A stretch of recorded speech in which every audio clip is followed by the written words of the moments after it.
বল মা। সত্যি করে বলো তো, ও কি আসলে আমার সন্তান?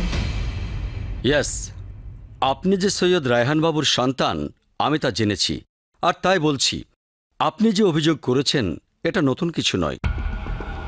25 বছর পূর্বে এই লড়াই শুরু হয়েছে। আমার জানা মতো ওই সওদাগররা এই লড়াইয়ের দিনটিকে উৎসবের মতো পালন করে।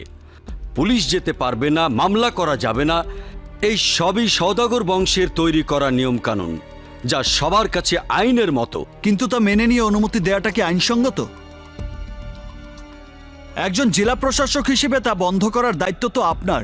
অফকোর্স, কিন্তু আজ পর্যন্ত এই ধরনের অভিযোগ নিয়ে কেউ আমার কাছে আসেনি। ফার্স্ট টাইম আপনি এসেছেন। আচ্ছা, সত্যি করে বলুন তো, সমাধানের জন্য এসেছেন নাকি ভয়ে? আপনি যা মনে করেন তাই। শুনুন, যদি বলেন আপনার কাগজ কলমের কাজ অস্ত্র দিয়ে আমাকেই সমাধান করতে হবে, তাহলে জাস্ট 5 মিনিটস। আমার বিরুদ্ধে কমপ্লেন দেওয়ার মতো একজনও সওদাগর বাড়িতে থাকবে না। তাই এই ধরনের ঘটনা যেন না ঘটাতে হয়, সেই আশাই আপনার কাছে এসেছি। প্লিজ, আপনার দায়িত্বটা আমাকে দিয়ে পালন করাতে বাধ্য করবেন না। আপনার এই সিনসিয়ারিটি আমাকে মুগ্ধ করেছে।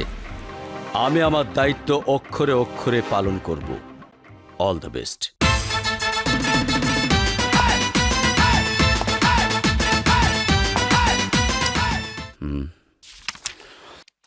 আসসালামু আলাইকুম রাজা বাবু। ওয়ালাইকুম আসসালাম।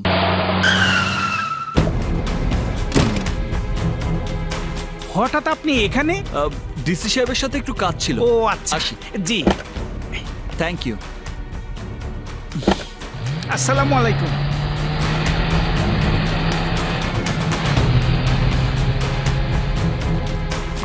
স্যার। আচ্ছা, ওকে তুমি সালাম দিয়ে কথা বললে কেন? স্যার, উনি হলেন বাবুনগরের জমিদার সৈয়দ রায়হান বাবুর একমাত্র সন্তান। ঢাকা শহরের গলিতে বড় হওয়া এক এতিম ছেলে সৈয়দ বাড়ির সন্তান হয়ে এলো কি করে?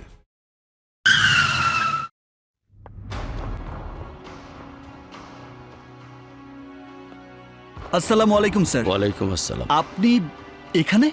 হ্যাঁ হ্যাঁ, এটাই তো। জি সাহেব।